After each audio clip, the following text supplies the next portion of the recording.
what we will build Keir on. Starmer, a pledge is not an indication. A pledge is a word, is your word. It's a pledge. Collective it's action. Not in your pledge. Well, the pledge is 3 lines, Andrew. You're asking me for more detail and I'm giving it to you. Well, but the fact is the 2016 Trade Union Act, when it comes to cribbing and curtailing union power. The power of a pledge lies in its significance as a promise, a reflection of one's word and integrity. This idea was put to the test during a pivotal interview between Andrew Neil and Kier Starmer, where Neil demonstrated why he is one of the most feared political interviewers. Known for his unyielding precision and refusal to accept vague answers, Neil systematically unraveled Starmer's arguments, exposing inconsistencies and gaps in preparation. This wasn't just a conversation.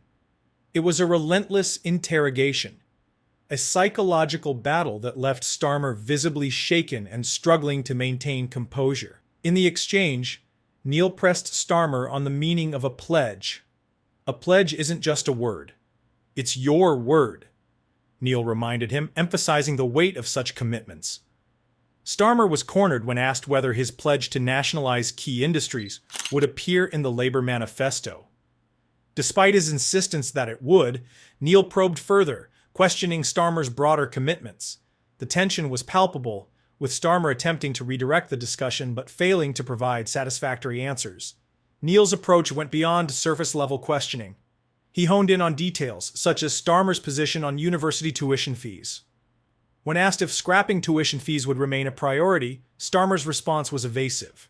Neil, unrelenting, demanded clarity, forcing Starmer to acknowledge that his pledges would require more detailed consideration within a broader manifesto. The back-and-forth showcased Neil's ability to expose the gaps in Starmer's planning, leaving viewers questioning the Labour leader's readiness. One of the most contentious moments came when Neil interrogated Starmer about his campaign's financial transparency. Labour Party rules require candidates to disclose their donors, yet Starmer's compliance with these rules appeared selective. Neil's probing revealed that Starmer had only disclosed a fraction of his campaign donations, leaving significant contributions unaccounted for. "Why won't you simply tell us who your biggest donors are?" Neil asked repeatedly, cutting through Starmer's attempts to hide behind procedural justifications. Starmer's explanations only fueled Neil's determination. When Starmer mentioned trade unions, crowdfunding, and individual donations as sources, Neil countered by pointing out the glaring omissions. He pressed for specifics, questioning why Starmer had not followed the example of other candidates who had openly disclosed their major donors. This exchange underscored a principle. The public and Labour members deserved transparency, especially when deciding who to vote for. Starmer's inability to provide direct answers raised concerns about his accountability and credibility. Neil's incisive questioning didn't stop at finances.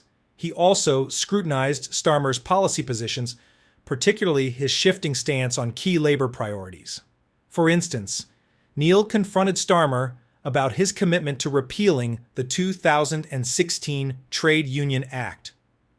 When Starmer affirmed this pledge, Neil dug deeper, asking whether Starmer would go further and repeal all union laws passed since Margaret Thatcher's tenure. Starmer's response, that he would repeal those inhibiting collective action, was vague and left room for interpretation. This pattern repeated itself when Neil brought up Starmer's position on housing policies.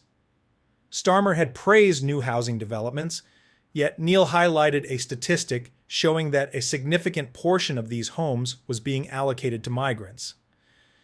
Neil's questioning revealed the underlying tensions between Labour's policies and public sentiment, particularly in areas like the so-called Red Wall, working-class constituencies that had historically supported Labour but had shifted to the Conservatives in recent elections.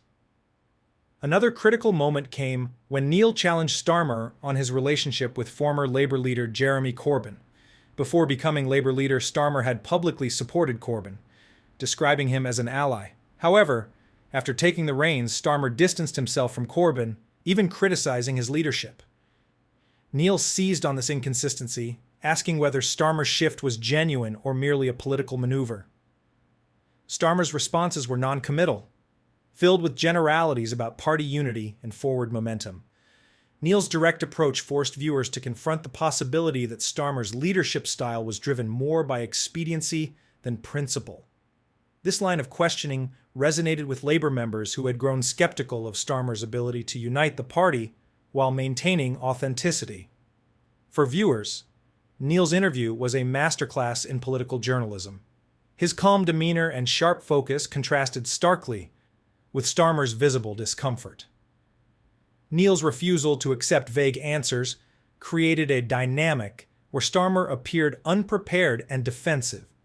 Whether discussing pledges, policies, or campaign funding, Neil consistently stayed 3 steps ahead, turning Starmer's attempts at deflection into opportunities to expose inconsistencies. Neil's ability to turn complex topics into clear, undeniable points was on full display. He interrupted evasive answers, demanded specificity, and brought up documented evidence to support his claims. This approach left Starmer with little room to maneuver. Each misstep or half-truth was met with precision, ensuring that the audience grasped the stakes of the discussion. The interview left a lasting impact on Starmer's reputation. Critics pointed to the exchange as evidence that Starmer lacked the decisiveness and clarity needed to lead. His inability to withstand Neil's scrutiny raised questions about how he would fare against political adversaries or during high-stakes negotiations. For Neil, the interview reinforced his status as one of the most formidable figures in political journalism. Politicians from across the spectrum have long feared facing him, knowing that his style leaves no room for error. His ability to expose weaknesses and hold leaders accountable is unmatched, making him a critical player in the democratic process. Starmer's reluctance to engage with Neil in subsequent interviews speaks volumes. Since their initial encounter, Starmer has avoided opportunities to face Neil again. This avoidance has not gone unnoticed, with critics arguing that it suggests a lack of confidence in defending his policies and leadership decisions under intense scrutiny. While dodging tough interviews may seem like a short-term strategy, it risks long-term damage to Starmer's credibility. Neil's grilling also highlights the broader role of journalists in holding politicians accountable. In an era of spin and carefully crafted messaging, interviews like these remind the public of the importance of transparency and honesty. For Starmer, it was a harsh lesson in the risks of underestimating an interviewer and the cost of being unprepared. The encounter between Neil and Starmer offers valuable lessons for modern politicians navigating the media landscape. The era of staged sound bites and rehearsed answers is increasingly at odds with public expectations for authenticity.